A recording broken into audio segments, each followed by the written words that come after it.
बिस्मिल्लाहिर्रहमानिर्रहीम। अस्सलाम वालेकुम दोस्तों, मैं हूं आपका दोस्त आदिल रियाज और इस उम्मीद के साथ कि आप सब दोस्त भी अल्लाह के फजल से खैरियत से हैं। आज के टॉपिक की तरफ चलते हैं। आज हम बात करेंगे sale of mortgage property without intervention of the court. अदालती मुदाखलत के बगैर एक मॉर्गेज रहन रखी गई प्रॉपर्टी जायदाद जो है उसको हम किस तरह से फ़रोख्त कर सकते हैं। Transfer of Property Act has described two very important rights as far as the relation between mortgager and mortgagee is concerned. Through redemption, a right has been provided to mortgager against mortgagee to redeem mortgaged property.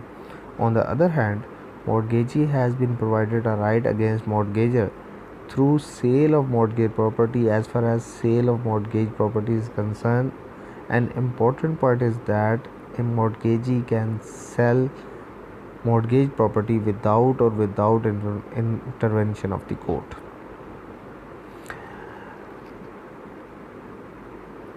इसके बाद हम जो बात करते हैं वो कौन कौन से हालात हैं कि जिन हालात में एक मॉर्गेजी जो है वो अदालत में जाए बगैर मॉर्गेजर की प्रॉपर्टी को सेल आउट कर सकता है।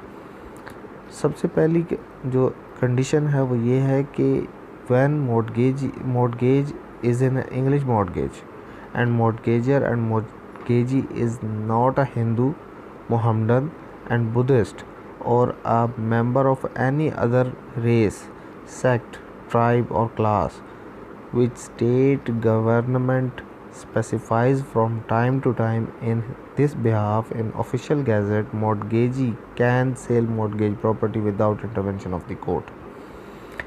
इसके बाद जो दूसरी कंडीशन है जिन हालात में एक मॉर्गेजी जो है वो विदाउट अदालत को टच किए मॉर्गेजर की प्रॉपर्टी को सेल आउट कर सकता है, वो हालात ऐसे हैं कि जब के मॉर्गेजी जो है वो एक फेडरल गवर्नमेंट हो या प्रोविंशियल गवर्नमेंट हो या एक बैंकिंग कंपनी हो। Mortgagee can sell mortgage property without intervention of the court उन हालात में कि जब मुर्तहन वफाकी हुकूमत हो, सूबाई हुकूमत हो या कि बैंकिंग कंपनी हो। इन तीनों सूरत हाल में अगर मुर्तहन चाहे तो अदालती मुदाखलत के बगैर भी जायदाद मरहूना को फ़रोख्त कर सकता है।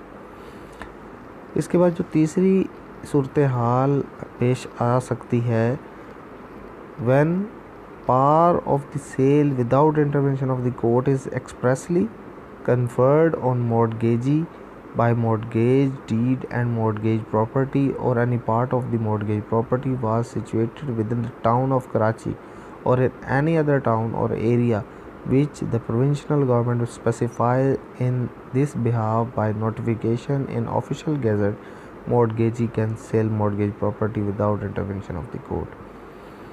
ऐसे हालात जब मुर्तहन को बै का इख्तियार ज़ाहरी तौर पर अता कर दिया गया हो और वो सूबाई गवर्नमेंट के नोटिफिकेशन करदा इलाक़ों में फॉल करता हो, तो मॉर्गेजी जो है मुर्तहन जो है मॉर्गेज प्रॉपर्टी को विदाउट अदालत को टच किए सेल कर सकता है। ये वो तीन हालात थे जिन हालात में एक मॉर्गेज्ड प्रॉपर्टी सेल आउट हो सकती है बग़ैर अदालत से रुजू किए। हम ये भी कह सकते हैं कि mortgagee is entitled to sell mortgage property without intervention of the court only after fulfilling some conditions. Mortgagee can sell mortgage property without intervention of the court when written notice has already been served upon mortgager for payment of principal money and default has been made in such and such payments. सबसे पहली ये condition होगी। दूसरी condition ये है कि condition is that some interest which is under mortgage should amounts to 500 rupees, 500 रुपये तक का नुकसान होने का खदशा है इन हालात में, and should be in arrear and unpaid और वो काबिले पेड हो, पेंडिंग हो मॉर्टगेजर के सर पे, और वो जो बाकी मानदा रकम है वो गैर अदाशुदा हो, तो इन हालात में जो मॉर्टगेजी है वो भी जो है बग़ैर अदालत से रुजू किए आपकी प्रॉपर्टी को सेल आउट करने की कोशिश कर सकता है। तो दोस्तों ये था आज का हमारा टॉपिक। उम्मीद करता हूँ आपको इस वीडियो में ज़रूर कोई ना कोई फ़ायदा हासिल हुआ होगा। अल्लाह पाक आपका और मेरा हामी और नासिर हो। दुआ में याद रखें। अल्लाह ने के बाद।